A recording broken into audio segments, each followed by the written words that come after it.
我細個好缺愛，父母忙工作，好少陪伴我。我成日一個人，好渴望被注意、被讚賞。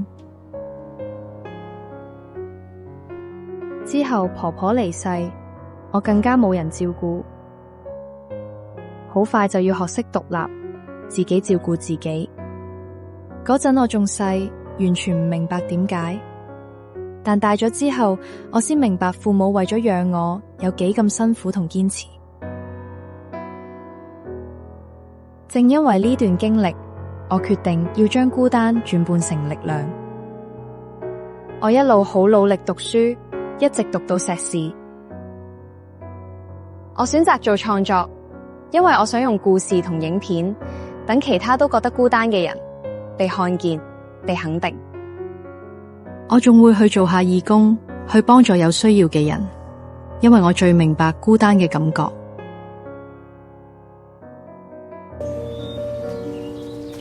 而家我明白，每一段傷痛都係令自己變得更強大。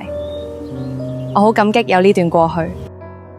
未來，我想繼續用創作去連結人心，成為一個可以照亮他人嘅人。